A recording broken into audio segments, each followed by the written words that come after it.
Hello everyone, it's Beane, founder of Mentor to Millions, creator of Extra Digit Income. And one question I get all the time, actually two questions. Brian, how in the world did you retire at 22 years old? And the second question I get is, how in the world did you make your first $1 million in your late 20s, early 30s? But here's the question everyone should ask. How did I lose my first $1 million and then get it back? Easy. I had mentors who finally taught me in my 30s how to keep money. What I want everyone to understand is that America is a capitalistic society. So before you look at fancy cars and big homes, there's nothing wrong with material things.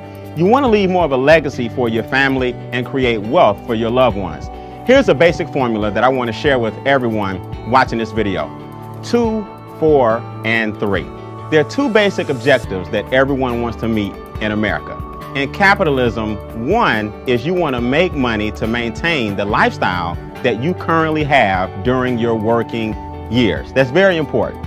Another word for that is pay the lights, pay the gas bill, drive a car, have clothes on your back, put food in your mouth, and a roof over your family. Basic necessities. Now, objective number 2 is a little more complicated. The money that you make during your working years has to sustain you during your retirement years. In other words, when you retire, you will no longer have the labor income coming in. So where will you get the money to sustain your current lifestyle? There are 4 things keeping you from meeting your 2 objectives. Once you learn these, you learn the key to capitalism. Number 1 is inflation. You have to put your time and money into things that outpace inflation. Now, what is inflation? Funny you should ask, because they don't really teach this in economics. They don't really teach this in school. Inflation basically means everything around you is getting more expensive, but your income is staying the same. That means the value of every dollar you make is dropping no matter what the market says. Inflation causes your money to decrease on a daily basis. Now that sounds pessimistic until you understand that there's certain things you can do to outpace it. See, inflation is the silent income killer. And what that means is it nips at you every single day and you wonder why you can't get ahead. There's a reason for that. Number 1, groceries are more expensive, gas is more expensive, daycare is more expensive, healthcare is more expensive, but the market, the farmer's market that is, the grocery store, your boss, and the gas companies don't care that your income flatlined. That's inflation, and I'll show you how to overcome that as I conclude. Number 2 is taxes. Now people say, Brian, you teaching tax evasion? No, I'm teaching tax protection. Wealthy people don't pay $1 more in taxes than they should, whereas most people with the W-2 give away 1/3 of their income to the government off the top. So what you want to do is understand the tax game and how it is played. If you have a W-2, there's nothing wrong with that.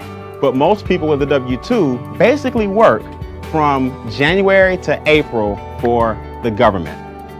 Which brings you to challenge number 3, debt. If the government is taking 1/3 of your income off the top, we're forced to do what? Borrow the rest. So now the government will get paid from January to April, and then the banks will get paid from May to September, because you have to pay all the money back that you borrowed on student loans, car notes, credit cards, mortgages, department stores. So the banks and governments are making money off of your lack of money, which brings us to number 4. Challenge number 4 is less than ideal cash flow decisions. When you get hit with inflation and taxes are taken out of your check, and debt is up to here, you start to make emotional decisions that prolong your journey to financial freedom. There are 3 solutions to your 4 challenges. Number 1 is real simple, cash flow management. Cash flow management basically means the lack of money is costing you more money. That's a negative cash flow cycle. Overdraft fees, payday loans, anything that takes money, late fees on bills, anything that takes money out of your pocket is tying up your cash flow and making it negative. What you want to do is learn how to flip your negative cash flow cycle into a positive so that your money will stay in your house longer. So when I lost my first $1 million, I ended up getting it back because I was able to use my own money and scale it and not make the same mistakes I made in my 20s. The second thing you can do, second solution, open a home-based business. A home-based business allows you to have the same tax benefits and the same tax write-offs as an individual that has 15 McDonald's, 17 Burger Kings, Donald Trump, Warren Buffett, Bill Gates. Listen, your small home-based business can save you a fortune in taxes. Why is that? Real simple.